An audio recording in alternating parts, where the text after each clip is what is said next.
Existen hermosas obras de arte antiguo, y han sido halladas desde luego varias gracias a la arqueología, pero lastimosamente la gran mayoría están en estado pues desastroso, pudiéramos decir. Tienen golpes, han sido dañadas por la intemperie, por la humedad, por los incendios, en fin, por descuido. En muchas ocasiones pues estas obras no tienen ninguna belleza. Les invito a que miremos la siguiente imagen de este Jesús, y está pues en muy mal estado. Esta obra se buscó pues mejorarla, y por lo tanto se le llamó a un restaurador, a una restauradora en España en el 2012. Y fue famosa esta historia, ¿por qué? Porque miren la restauración a la que se llegó. Realmente esto es para muchos ganas de llorar, pero pues algunos dijeron que no, que había quedado muy bien. Pero bueno, en otros casos realmente sí da mucha alegría ver una obra restaurada. Les invito a que miremos esta siguiente imagen. Corresponde a una ánfora etrusca del siglo VI a.C. Si miramos pues cómo estaba antes de ser restaurada, muy poco se le podía ver como algo que valiera la pena, ¿cierto? Y luego de ser restaurada realmente queda muy bella y se puede percibir ese esplendor. Miremos la siguiente imagen. Corresponde a una escultura de Donatello, se llama Juan Bautista y fue hecha aproximadamente hacia 1425. Fijémonos que esta obra, antes de ser restaurada, no tenía piernas, no tenía brazos, le faltaba mucho color, en fin, era bastante lamentable su estado. Pero el restaurador logró hacer algo especial, digámoslo así, recobró esa hermosura y ese esplendor que tenía esta obra en su origen.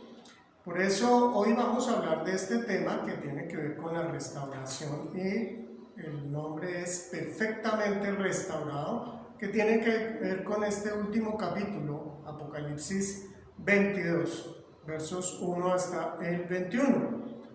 Un tema pues central en este último capítulo. Recordemos el contexto rápidamente, pues Juan nos habla allí en este último capítulo que hay una nueva ciudad, hay una tierra y un cielo nuevo.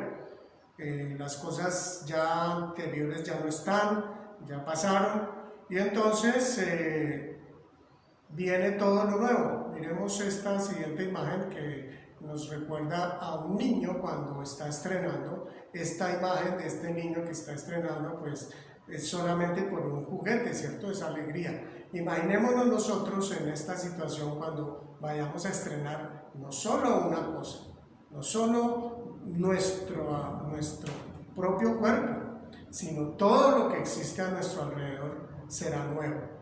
Recordemos que allí, empezando este capítulo 21, Dios le dice a Juan que Él va a restaurar, va a hacer nuevas todas las cosas. Entonces es una promesa, es algo muy seguro que Dios mismo lo va a cumplir. Y también nos habla de esa invitación a beber del agua de la vida, por lo cual recordábamos situaciones que Jesús en el Nuevo Testamento también habló algo al respecto.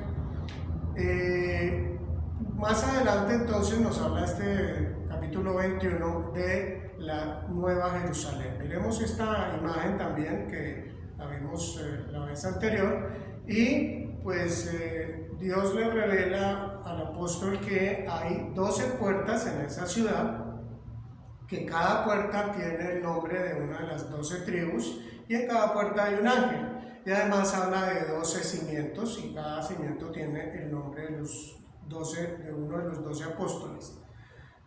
Esta ciudad es muy hermosa, es digámoslo así, perfecta, es una ciudad de oro, y dice también que sus puertas están abiertas siempre. tampoco va a haber noche, porque la presencia de Dios, del Padre y del Hijo van a estar allí con su gloria y su esplendor, van a iluminar esta inmensa ciudad. Allí en esta ciudad no va a haber entonces ningún pecador, ni ninguna cosa inmunda o impura, como dice ya terminando este capítulo. Tengamos presente que estos dos últimos capítulos, 21 y el que hoy estamos viendo, el 22, son dos capítulos muy especiales, son dos capítulos que ocupan un lugar importante. ¿Por qué? Porque nos revela cosas que seguramente haría mucha falta estos dos capítulos para entenderlas. Si no estuvieran estos dos capítulos, nos quedaríamos con aspectos inconclusos. Fijémonos que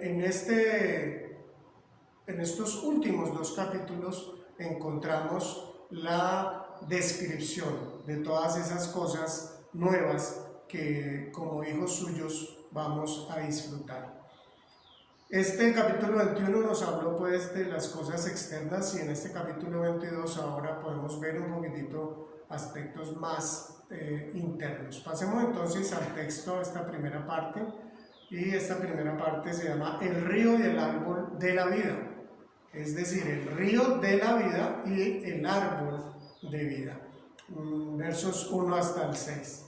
Dice así: luego el ángel me mostró un río de agua de vida, claro como el cristal, que salía del trono de Dios y del Cordero, y corría por el centro de la calle principal de la ciudad. A cada lado del río estaba el árbol de la vida, que produce 12 cosechas al año, una por mes, y las hojas del árbol son para la salud de las naciones. Bueno, aparecen aquí dos aspectos muy llamativos. Como nos damos cuenta, ya nos muestra cosas dentro de la ciudad. Y lo primero que nos nombra es el río de agua de vida. Más adelante, aquí en el verso 2, dice que a cada lado del río estaba el árbol de la vida. Y es que Dios es un Dios de vida. Dios es un Dios que restaura, que renueva. Dios siempre ha tenido desde el inicio de la creación esa característica. Él es el Dios que creó de la nada, pero además es el Dios dador de la vida. No existe nadie capaz de generar vida, de dar vida, y más aún a partir de la nada. Entonces aquí nos habla del río de agua de vida. Y fijémonos que entonces Dios, siendo ese Dios de vida, ese Dios de restauración, cuando estuvo encarnado, Jesús, allí en Mateo 19, 28, hablando con sus discípulos, se refirió al final de los tiempos, pero fíjense la forma como lo hizo. Dice así en el verso 28: les aseguro, respondió Jesús, que en la renovación de todas las cosas, cuando el Hijo del Hombre se siente en su trono glorioso, ustedes que me han seguido se sentarán también en 12 tronos para gobernar a las 12 tribus de Israel. Así que aquí Jesús no llama al final de los tiempos, sino la renovación de todas las cosas. Y es que Dios es ese Dios de vida y de renovación y restauración. Hay un término griego que es polingenesia, que se puede traducir de estas maneras: regeneración, renovación, transformación. Y es utilizado en este texto y en Tito 3:5. En Tito 3:5 dice así: Él nos salvó, refiriéndose pues a Jesucristo, no por nuestras propias obras de justicia, sino por su misericordia. Nos salvó mediante el lavamiento de la regeneración y de la renovación por el Espíritu Santo. Así que esta nueva creación, todo esto que está haciendo Dios, comenzó desde la misma venida de Cristo y su entrega en la cruz. ¿Por qué? Porque a través de ese sacrificio es que los pecadores, los seres humanos que vamos al arrepentimiento, podemos nacer de nuevo, podemos ser regenerados. Dice en 2 Corintios 5:17: por lo tanto, si alguno está en Cristo es una nueva creación. Lo viejo ha pasado, ha llegado ya lo nuevo. Entonces, los seres humanos que aceptan a Cristo empiezan a formar parte de esa nueva creación. Somos entonces nacidos de nuevo, recibimos el Espíritu Santo y entonces formamos parte ya de ese pueblo de Dios y de ese plan de Dios de renovación, de restauración, de esa nueva creación que Dios tiene en sus planes. Llama la atención que estos dos primeros versículos tienen una gran similitud con Ezequiel 47:12. Fíjense lo que dice Ezequiel 47:12. Dice: junto a las orillas del río, este es un texto en el Antiguo Testamento, junto a las orillas del río crecerá toda clase de árboles frutales, sus hojas no se marchitarán y siempre tendrán frutos. Cada mes darán frutos nuevos, porque el agua que los riega sale del templo. Sus frutos servirán de alimento y sus hojas serán medicinales. Tiene entonces varios aspectos que son comunes a estos dos primeros versículos, como pues que son un árbol, en el caso del árbol de la vida, da 12 cosechas al año, una por mes, y que las hojas de este árbol son para la salud de las naciones, que este río de agua de vida, que es como el cristal, sale del trono de Dios y del Cordero. Es entonces llamativo este aspecto de la vida, y que nombra primero el río de la vida, el río de agua de vida. Miremos esta imagen que aparece acá, que representa o trata de representar un poquitito esto, que no es nada sencillo. Y vemos entonces allí ese río de agua de vida y ese árbol de vida. Bueno, puede ser, ¿cierto? Es lo que se trata de representar. Y pues están saliendo del trono de Dios, y dice que va por el centro de la calle principal de la ciudad. Este aspecto del agua de vida es algo que aparece, recordemos, en el capítulo 21, nos habla allí Jesús, dice: al que tenga sed le daré de beber gratuitamente de la fuente del agua de vida, en el verso 6 del capítulo anterior.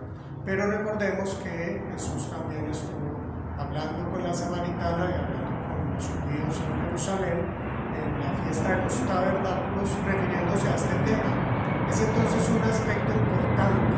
Cuando hay algo que se repite, es un aspecto importante. Pudiéramos decir que esta parte que está siendo narrada en este capítulo 22 es como el cumplimiento literal de estas promesas que Jesús hizo. Recordemos que Él le dijo a la samaritana en Juan 4:14: el que beba del agua que yo le daré no volverá a tener sed jamás, sino que de dentro de él esa agua se convertirá en un manantial del que brotará vida eterna. Aquí ya nos encontramos disfrutando de la vida eterna. Esto que le dijo Jesús a la samaritana, entonces aquí es prácticamente ese cumplimiento literal. Y en el verso 2, que aparece por primera vez, en este capítulo aparece por primera vez el árbol de la vida, el árbol de la vida. Este árbol de la vida aparece, sí, en el libro de Génesis por primera vez. Allí en la narración que encontramos sobre la creación, en el capítulo 2, verso 9, dice que en medio del jardín Dios hizo crecer el árbol de la vida y también el árbol del conocimiento del bien y del mal.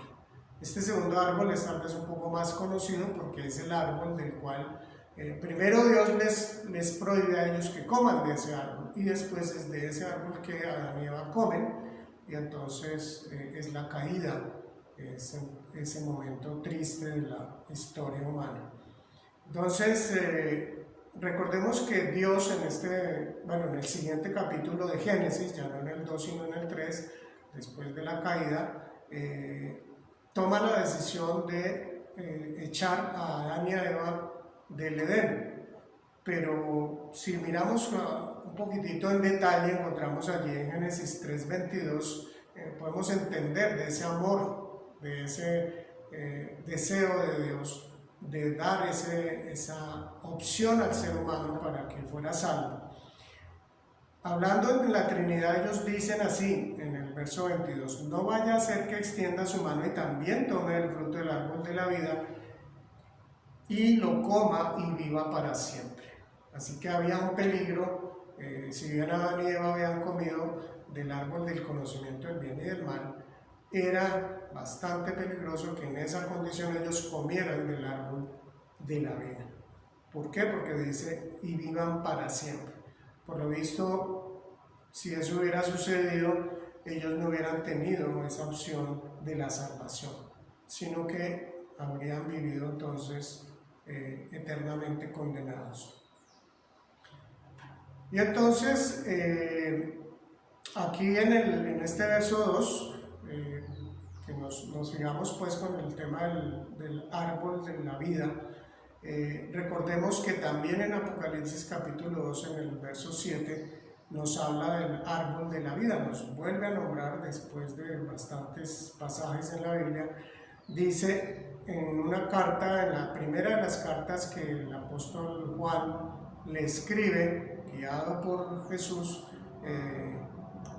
la primera de las 7 cartas de las iglesias de los últimos tiempos.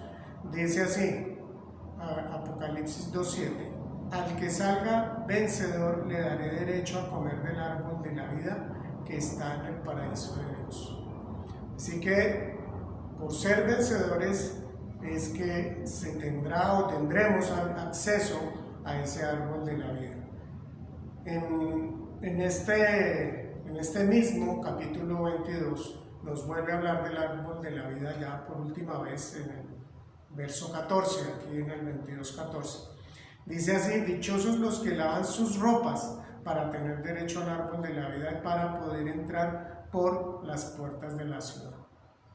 Los que lavan sus ropas para tener derecho ¿a quién? Al árbol de la vida. Tiene derecho entonces, esta es la última de las bienaventuranzas, por eso comienza así, dichosos, o sea, bienaventurados, de las bienaventuranzas que aparecen aquí en el libro de Apocalipsis. Entonces, recordemos que lavar las ropas básicamente se refiere a las personas, los pecadores, digámoslo así, que se han arrepentido y que han recibido el perdón de los pecados mediante la purificación por la muerte de Cristo.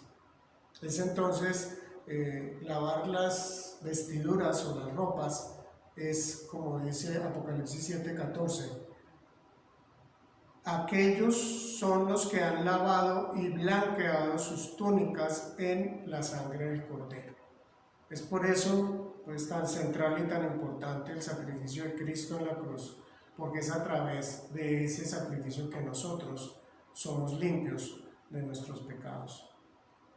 Miremos entonces el verso 3, dice así, ya no habrá maldición, el trono de Dios y del Cordero estará en la ciudad, sus siervos lo adorarán, lo verán cara a cara y llevarán su nombre en la frente. Aquí entonces encontramos diferentes aspectos en este versículo 3. Lo primero que dice es que ya no habrá maldición. Pues, ¿a qué se refiere? Desde luego a la maldición del pecado, al dolor, a la muerte, a la separación de Dios. Ya no va a estar esa maldición. Y allí a continuación dice es que el trono de Dios y del Cordero estará en la ciudad. Es decir, que nosotros podemos estar con Dios mismo. Y aclara además, dice, sus siervos le adorarán y lo verán cara a cara. ¿Qué quiere decir esto? Pues vamos a estar, como se dice, frente a frente con el Señor.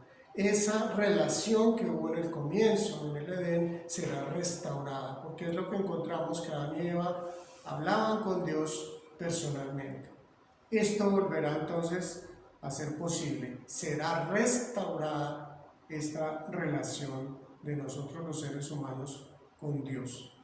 Recordemos, es que nosotros le pertenecemos a Dios por dos razones. Una, porque somos creación de Él. Él nos creó, Él nos dio la vida.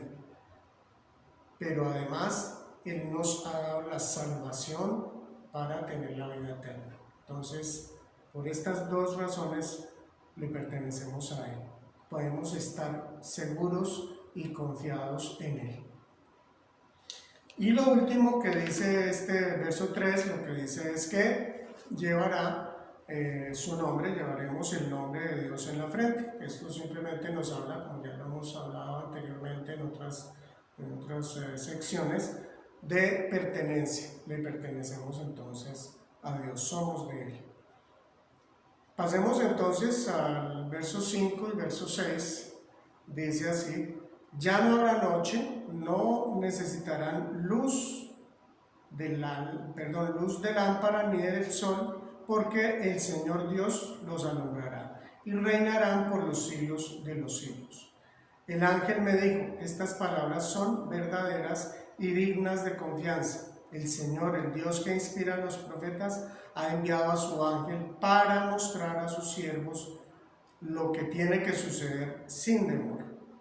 Entonces este versículo 5, este primer versículo, esta parte que nos está diciendo, nos está repitiendo aspectos del pasaje anterior, del capítulo anterior, y pues nos está diciendo, tengamos eso presente, es importante, es seguro, es algo que podemos guardar en nuestro corazón.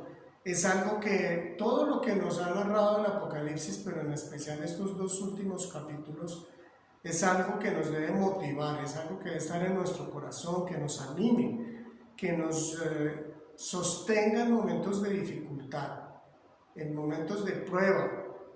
Dios nos ha revelado todo esto y nos repite algunos aspectos como esta última parte, pero Dios tiene un propósito. Y es que nosotros tengamos esto presente en medio de las dificultades, en medio de los dolores de esta vida.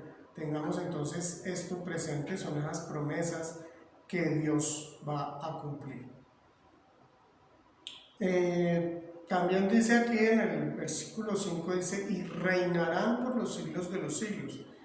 Reinarán, recordemos que no es que vamos a ser pues como los pachá o los reyes estos de la antigüedad que todos estaban listos a servirles. No, recordemos que Jesús enseña en Mateo 20:26, dice: el que quiera hacerse grande entre ustedes deberá ser su servidor. Así que tengamos claridad, nosotros no vamos a entre comillas, el cielo, que realmente no es así, porque lo que hemos visto es que la nueva Jerusalén descendió de Dios a esta nueva tierra, estos nuevos cielos. Entonces vamos a estar en la nueva creación de Dios, que no es lo que muchas veces nos hemos imaginado. Vamos allá al cielo, a la parte donde todo es espiritual. No, Dios va a estar presente con nosotros y va a compartir con nosotros. Y entonces, si el cielo lo entendemos como la morada donde Dios vive, bueno, pudiéramos llamarlo así, pero realmente la creación está hablando de cosas realmente concretas. Reinarán, pues implica entonces una actividad, no es algo simplemente de estar saltando de nube en nube y tocando arpa. Y el verso 6 nos dice que ese ángel entonces le dice a Juan que estas palabras son verdaderas y son dignas de confianza. Desde luego que es así, es ratificando entonces, y dice que el Dios que inspiró a los profetas, Él entonces ha enviado a ese ángel para mostrar a los siervos lo que tiene que suceder sin demora, para mostrarnos a nosotros esto que va a suceder. Entonces Dios tiene ese propósito. Y entonces Él quiere que, así como Él le reveló a los profetas anteriormente cosas y se cumplieron, Él también nos está revelando cosas que se han de cumplir. Versos 7 y 8, pasemos entonces a esta segunda parte, y es el inminente regreso de Cristo. Inminente. Inminente tiene diferentes significados, pero aquí quiere decir es ese regreso de Cristo que no tiene lugar a dudas porque va a suceder, pero además va a suceder pronto. Va a suceder con toda seguridad, pero además va a suceder pronto. Dice entonces el verso 7. Miren que vengo pronto. Dichoso el que cumple las palabras del mensaje profético de este libro. Yo, Juan, soy el que vio y oyó todas estas cosas, y cuando lo vi y oí, me postré para adorar al ángel que me había estado mostrando todo esto. Pero él me dijo, no, cuidado, soy un siervo como tú, como tus hermanos los profetas y como todos los que cumplen las palabras de este libro. Adora solo a Dios. Bien, en este primer versículo dice Jesús, miren que vengo pronto. Esta es la primera parte. Y es en este capítulo, en este último capítulo, que llama la atención precisamente por esta frase. ¿Por qué? Porque está 3 veces. Y la dice, las 3 ocasiones la dice Jesús. Esta es la primera de esas 3 ocasiones. Miren que vengo pronto. Y además dice a continuación, dichoso el que cumple las palabras del mensaje profético de este libro. Este dichoso es bienaventurado. Esta es la 6ª bienaventuranza. Nos adelantamos antes para hablar de la última bienaventuranza, que es la 7ª, pero aquí hablamos de la 6ª. Está en el verso 7. Entonces está diciendo quién es dichoso, quién es bienaventurado, el que cumple las palabras del mensaje profético de este libro. Esta 6ª bienaventuranza es similar a la primera de las 7 aventuranzas que aparece en el Apocalipsis. Y nos trasladaríamos hacia al capítulo 1, verso 3, donde dice, dichoso el que lee, dichosos los que escuchan las palabras de este mensaje profético y hacen caso de lo que aquí está escrito, porque el tiempo de su cumplimiento está cerca. Tiene que ver entonces con esto, cuando dice aquí que dichoso el que cumple, ¿a qué se refiere? Al que hace caso, al que obedece. Ya estamos aquí al final del libro, entonces ya no hace referencia a leer y escuchar este mensaje como lo hace en la primera bienaventuranza. Pero aquí el énfasis es al que obedece, ¿cierto? Al que cumple, al que hace caso. Forma parte entonces de este requisito para ser bienaventurados. Y en el versos 8 y 9, cuando dice, no, cuidado, soy un siervo como tú, ¿cierto? Esto ya había sucedido en el capítulo 19, en el verso 10. Y esto nos lo narró el apóstol Juan cuando hablaba de las bodas del Cordero. Al parecer a Juan vuelve a sucederle aquí una situación de emoción, de mucha alegría, de mucho gozo, y pues el apóstol Juan pudo haberlo ocultado, pero él no lo ocultó, él lo dijo. ¿Y por qué lo dijo? Porque es importante para nosotros. Es muy importante tener eso presente, lo que le dice el ángel. ¿Qué es lo que le está diciendo? No, cuidado, yo soy otro como tú, soy un consiervo, soy un siervo de Dios, como los otros creyentes, como los profetas, como todos los que cumplen las palabras de este libro. Dice, adora solo a Dios. En nuestro medio normal se hablan de muchas teorías y de muchas religiones y de cosas donde nos invitan a adorar ángeles, a adorar a los santos. Incluso el tema de adoración a María es algo que aquí queda totalmente claro. El mismo ángel le está diciendo nuevamente a Juan, no lo hagas, ten cuidado, solamente adora a Dios. Estos textos son los motivos por los cuales dentro de la iglesia cristiana no se acepta la adoración a ningún otro ser, por muy poderoso, por muy especial que sea. El único que merece adoración es Dios. Bien, pasemos entonces al verso 10 y 11 de esta segunda parte. Dice así, también me dijo, no guardes en secreto las palabras del mensaje profético de este libro, porque el tiempo de su cumplimiento está cerca. Deja que el malo siga haciendo el mal y que el vil siga envileciéndose. Deja que el justo siga practicando la justicia y el santo siga santificándose.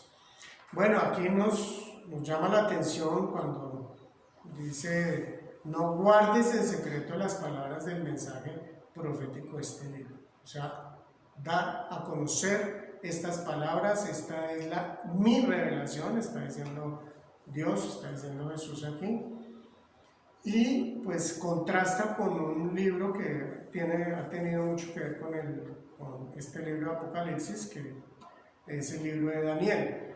¿Por qué? Porque en Daniel 8 dice de la siguiente forma: esta visión, Daniel 8:26, le están hablando al profeta Daniel. Dice: esta visión de los días con sus noches que se te ha dado a conocer es verdadera, pero no la hagas pública, pues para eso falta mucho tiempo.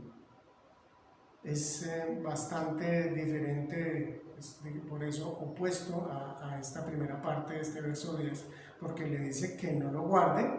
Además, ¿por qué? Porque el tiempo de su cumplimiento está cerca. Así que es una manera de entender la urgencia, como Jesús le está revelando aquí al apóstol para que nos revele a nosotros que esto es importante que lo conozcamos, que es algo que debemos de saber. ¿Por qué? Porque el tiempo de su cumplimiento está cerca. Y en el verso 11, pues es un poco, ¿no?, como que lo deja un poco desubicado, porque dice: deja que el malo siga haciendo el mal y que el vil siga envileciéndose. Deja que el justo siga practicando la justicia y que el santo siga santificándose. Tiene también mucho que ver con un texto en el capítulo 12 de Daniel, 12:19, y nos ayuda a entender mejor. Dice así: muchos serán purificados y perfeccionados y quedarán limpios, pero los malvados seguirán en su maldad. Ninguno de ellos entenderá nada, pero los sabios lo entenderán todo. Es decir, es ese aspecto que hemos tratado en otras ocasiones, donde el tema de la conciencia es tanto lo que el ser humano llega a alejarse y querer estar sin Dios, que llega un momento en que esa conciencia queda cauterizada. Finalmente ya no hay vuelta atrás. Bien, entonces ya los versículos 12 y 13, miremos, dice: miren que vengo pronto, traigo conmigo mi recompensa y le pagaré a cada uno según lo que haya hecho. Yo soy el alfa y la omega, el primero y el último, el principio y el fin. En este verso 12, entonces, por segunda vez, Jesús afirma su regreso, que va a ser pronto y repentino.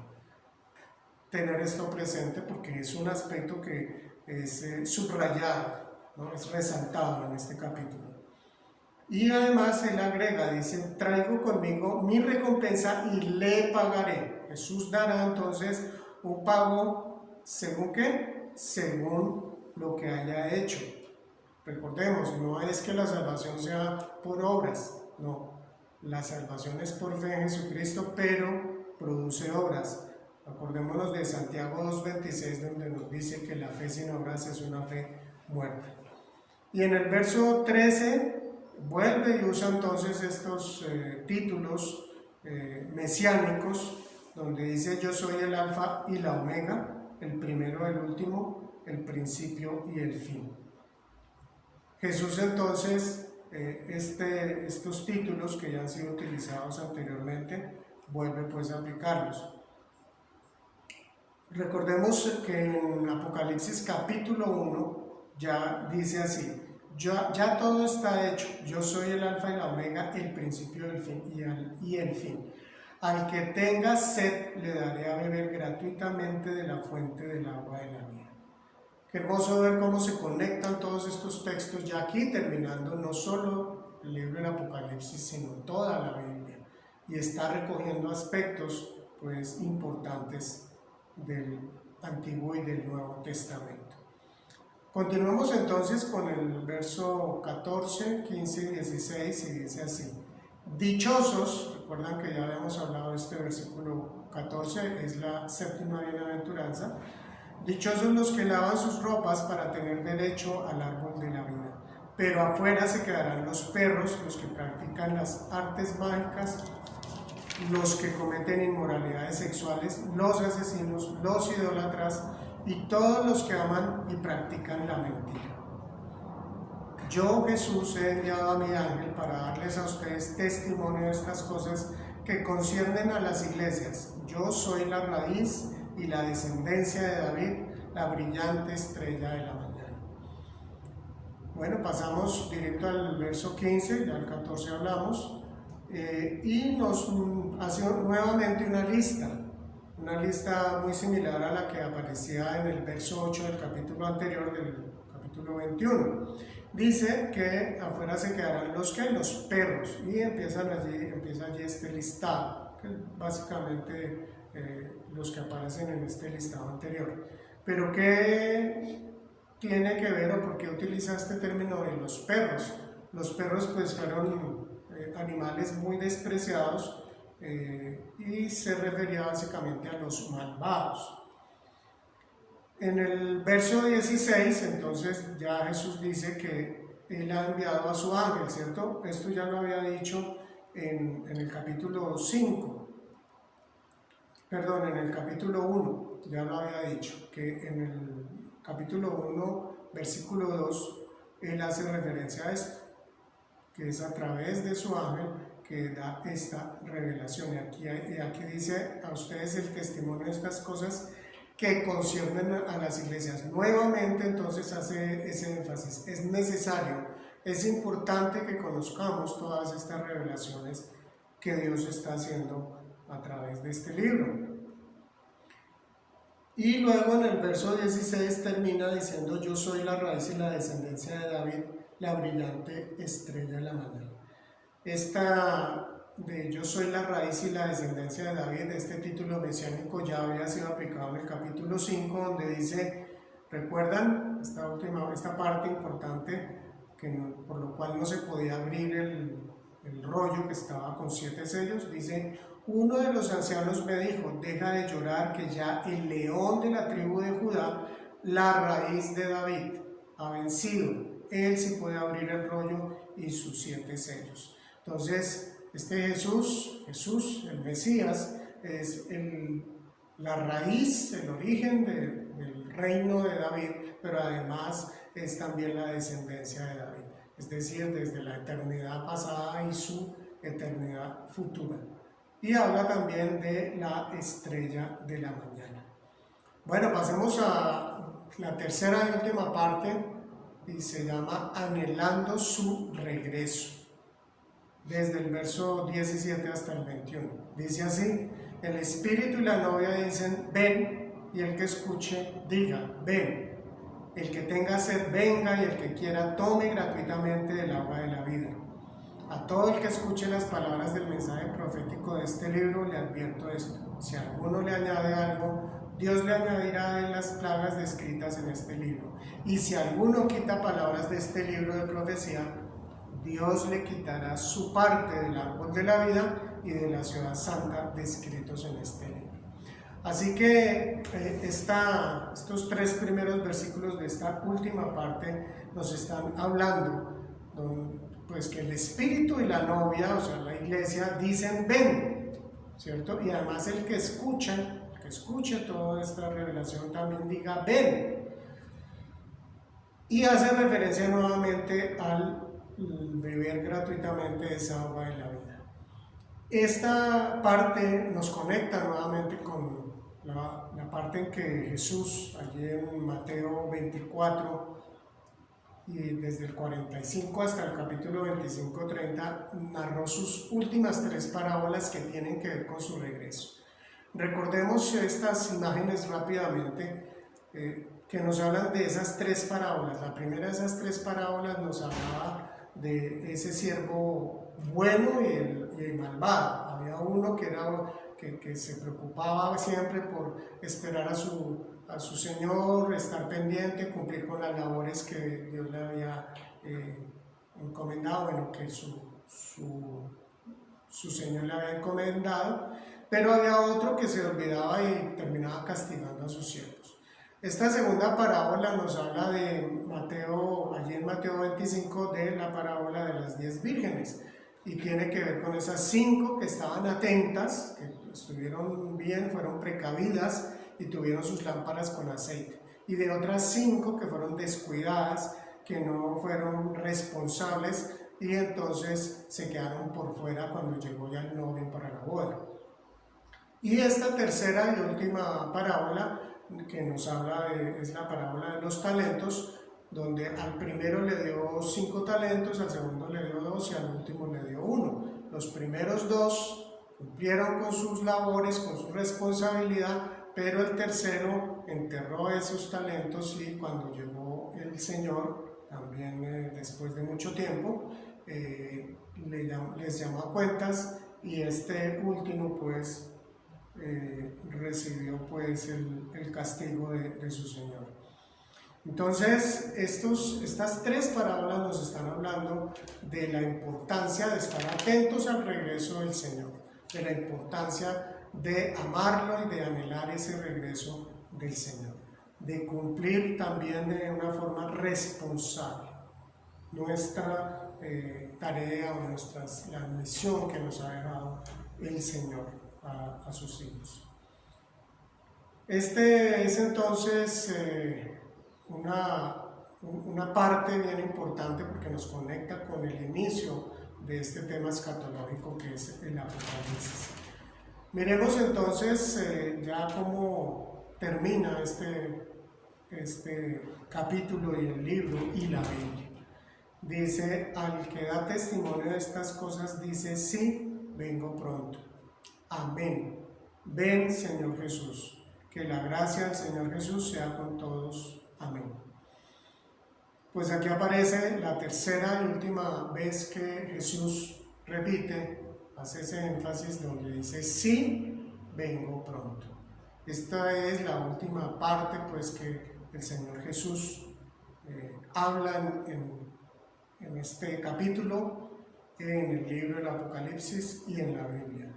¿Qué es lo que dice? Sí, vengo pronto. Es entonces una promesa a tener muy presente, anhelar ese regreso del Señor, ser responsables como siervos suyos.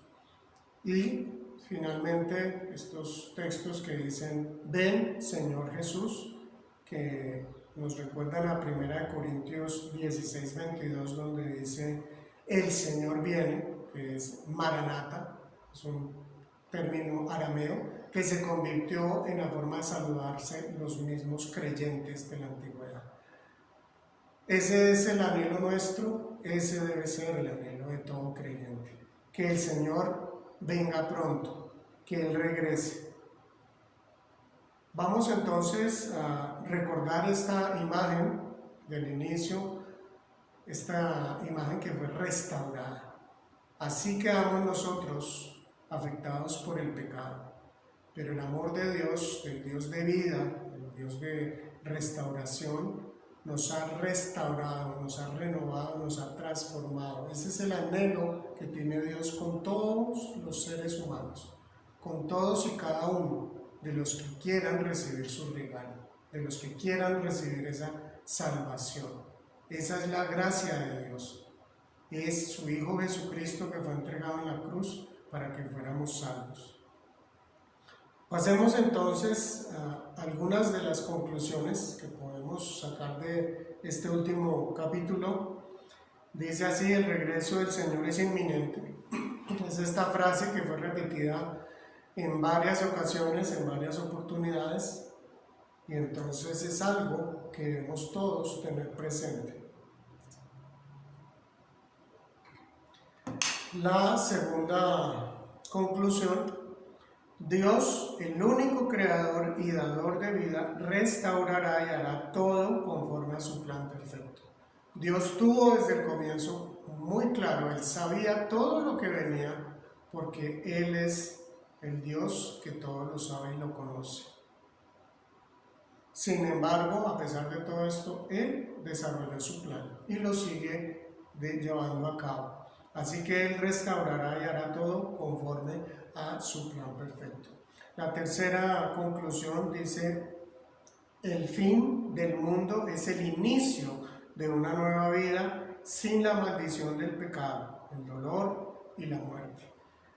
No miremos el fin del mundo como algo que nos debe llenar de terror, incluso la muerte. No, es el inicio de esa nueva y maravillosa vida que Dios tiene preparada desde el inicio de los tiempos y que la tiene preparada con tanto amor para cada uno de sus hijos.